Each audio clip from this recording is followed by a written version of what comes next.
The period between 1830 and 1848, that is the period of 18 years, is rightly regarded as a period of hunger, hardships and revolts in Europe. Before that, in the previous lecture, we discussed about the July Revolution. After the July Revolution, there were so many revolutions.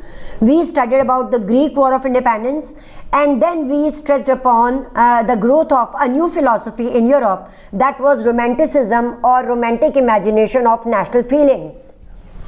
And we talked about that how the people of Europe, mostly the population was illiterate, so to bring them towards nationalism and to make them aware about the unification processes and about the revolutions, there was growth of Romanticism, which stressed upon folk dances, folk music, etc. Instead of typically telling them about science and reason, they stressed on their everyday life, folk culture, etc. Again, between 1830 and 48, there was another development, that was a period of hunger, hardships and revolt. This was the period when industrialization was very acute in different countries. Industrial revolution took place in England, and from England it spread to different parts of Europe. However, in Germany, Italy and other parts of Europe, industrial revolution began late, and industrial revolution created a number of problems. The first, we will take it one by one. Hunger. Population from the villages, from the countryside, was migrated to the cities and towns because they heard that there is lots of employment in cities and towns created through industries. So many people left their villages because they felt that in the villages there are limited opportunities, and they shifted towards towns and cities. Towns and cities became overcrowded, and the production of food was as usual as it was before, but when there was rise of population in the cities and towns, there was shortage of food, because we know about the factor of demand and supply. If the demand of goods rises and supply is as before, the prices go high. So prices went very high. Prices of day-to-day goods, everyday goods, they were doubled. And moreover, many people who came to the cities and towns, they could not get job at a time. At a time, job could not be given to all. So in Europe, in Central Europe, in Western Europe, there were more seekers of job than actually employed. Means the people who were seeking for job, they were more than people employed, and getting a job was very difficult. If a person had already a good relationship in the cities, then there were chances to get a job, or there was a very good friend already working there, so they could recommend their friend. So jobs were there. Jobs were very little, they were not there. So there were more seekers of job than actually employed. Then because jobs were not there and most of the people were unemployed, they roamed on the streets of Europe. Many people, because they had left everything in the villages, now they were left with nothing, no job. And they had to spend their nights under the bridges or in the streets, etc. Life became miserable. And this was the period when industrialists were very happy, producers were very happy, because labor was no problem. Because a number of laborers, they were available on very low rates, because people wanted a job critically. So it was the scenario. There was hunger, shortage of food. There were hardships for the cottage industries, because I told you industrial revolution took place. Mass production was there, particularly it took place in textiles. We know that in England, when industries were set up, the first industries that were set up there, that were textile industries, cotton textile. So when cotton textile industries began to work, the textile which was produced, mass produced, which was produced by the machines, that was cheaper than the textile that was made by the people by hand in the cottage industries and small factories which were partly mechanized. So these goods became costly, and the goods that were produced by the machines, mass produced goods, they became cheaper. So there were hardships for the cottage industries, for the cottage industrial workers, and some of the cottage industries had to be closed down because there was no demand, because they were costlier. People began to compare the goods made in the industries, the goods made by hand. People began to compare their prices. So hardships were for the common people, and then all this led to pauperism. And if in any year there was bad harvest, it's a climatic impact, and it's a natural phenomena that if any year, if there was crop failure, prices rose more higher. So rise of prices, shortage of food, that really made the people, particularly the middle class, their life miserable. And in many European countries, this led to pauperism. Pauperism means beggary, means people left everything in their countryside. When they came to the towns with the hope of job, they didn't get the job, so they were left with nothing. So there were pauperism. People began to beg things, or also you can say that there were so many thieves, petty thieves, small thieves, tricksters, etc. They were roaming on the streets of Europe, and because they were hungry, because they had nothing, so there were thefts and robberies. There were small thefts. In the grocery shop, people began to take up the bread loaves and fled away to eat something. Then if there is some coal lumps drying in under the sun, they used to take away the coal lumps also, the lumps of coal also. And if people they are drying their clothes on the hedges, so people, roaming on the street without job, without food, they used to take away their clothes also. Small petty thieves, they roamed in the street of London, in the streets of European countries. So this led to hunger and hardships. Then we come to the third point, that is revolts. Now, whenever something happens in a country, something wrong particularly, it is very obvious that people blame their government for all these ills. So in Europe, when there was period of hunger and hardships for 18 years, it was a long period, people began to blame their governments. And we read in the previous lecture about Louis Philippe, who had just in 1830 July, he had ascended the throne and he became the constitutional monarch of France. People of France came on streets to blame the king. And Louis Philippe, he was a new king, he was afraid of the public. Barricades were erected place to place, many barricades were erected, but Louis Philippe was forced to flee. He fled away. And then the National Assembly, the members of the National Assembly, they realized that as after the defeat of Napoleon, conservatives took the advantage. They took advantage of the opportunity and advantage of the situation. Similarly, they would not take advantage that the king is not there. He fled away, Louis Philippe. So immediately National Assembly took the charge. Immediately National Assembly, otherwise conservatives would have taken advantage of this situation. So National Assembly took the charge. National Assembly declared that work will be granted to all. Right to vote was given to all the males, even unpropertied males, for the first time.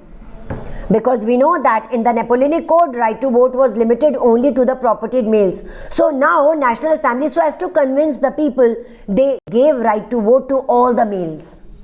And national workshops were set up at different places. National workshops to provide work to the people, and people had a sigh of relief that even after Louis Philippe fled away, it was there and the rule of National Assembly was there.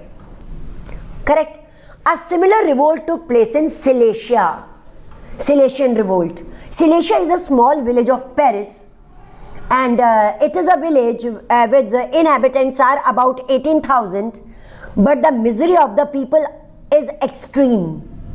Misery is extreme, which means that only weaving was the occupation, and people they were not having any other occupation except weaving. This is an event of 1845. This is your 1 mark question, also noted down. 1845, that is between 1830 and 1848 we are doing. So in 1845 this happened, the revolt in Silesia, the revolt by the poor, the revolt by the workers. What used to happen, that these weavers, they lived in Silesia, their contractors, they lived in the townhouses, they belonged to the aristocratic class, you know it. They used to come from the town to the village Silesia. They used to distribute the raw cotton to the weavers, raw cotton, raw material for weaving the cloth. It was distributed by them to the weavers, and they were given a particular date that contractors will come on that date and they will receive the produced textile, handmade textile, and they will pay them wages according to the length of cloth they have produced.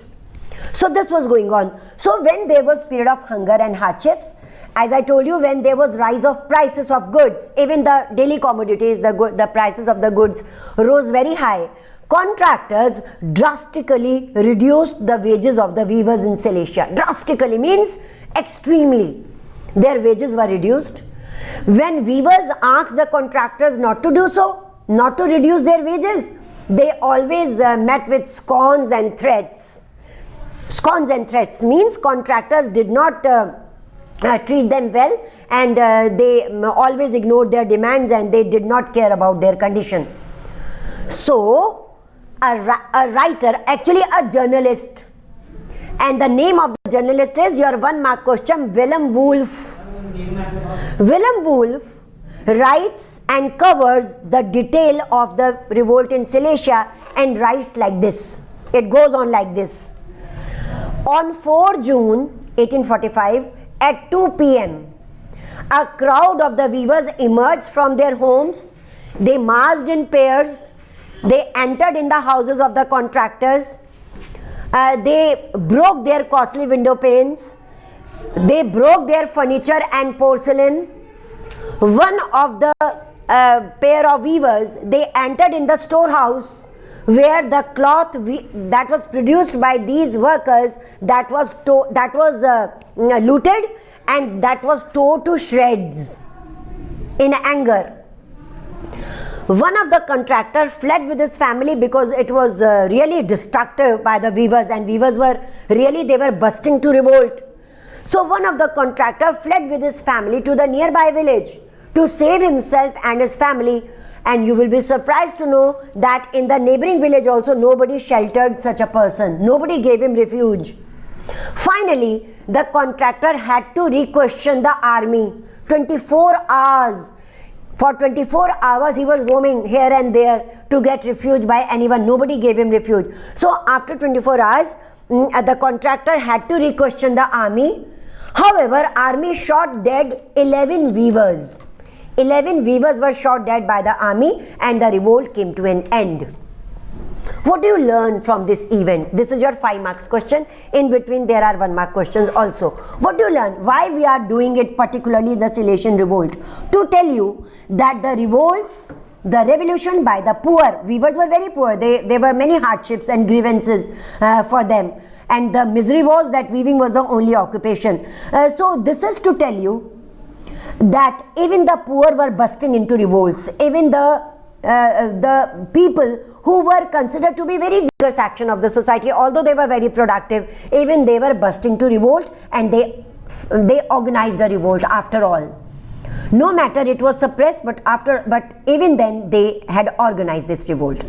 So this revolt, this became a legend in history, and we know that even weavers, they were bursting, and they were opposing the exploitation done to them.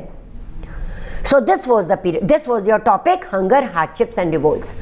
The next topic will be Frankfurt Parliament. As the revolt by the poor was going on, we will study that a revolution was underway. Underway means it was waiting.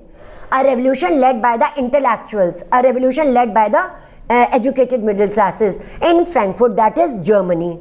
Frankfurt. And this incident is also known as Frankfurt Parliament, where all German National Assembly was formed. 831 representatives were elected, and they met in the St. Paul Church. The picture is given in your book NCERT. Go through page number 12, 13, 14, 15, 16. You will get all these points. There is a picture of St. Paul Church, a very old church in Frankfurt. They met over there, a constitution was framed, and people were in a very festive mood that now Germany will be unified. And a constitution was prepared for a united Germany, and it was voted in St. Paul Church. There was voting was done. However, women entered that they will also vote and they will also participate in Frankfurt Parliament, but they were asked to stand in visitors gallery.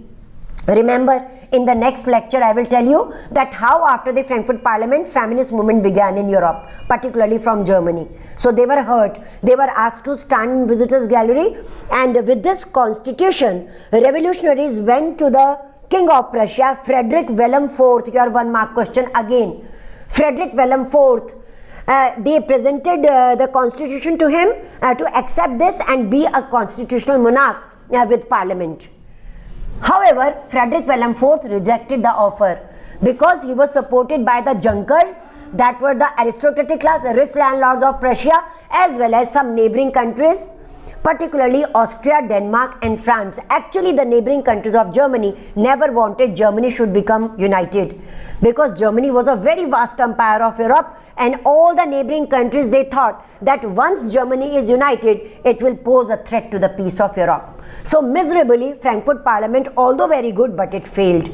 And what blame Frederick William IV put on the Frankfurt Parliament? That the parliament was dominated by all middle class, all educated elites, all educated people. There are no agenda, there are no demands for workers and peasants. So it was banned, troops were called in, and parliament was disbanded. Correct? In the next lecture, we will discuss about what happened after the Frankfurt Parliament. So wait for the next lecture, prepare your notes up to the Frankfurt Parliament, and it's a goodbye from me.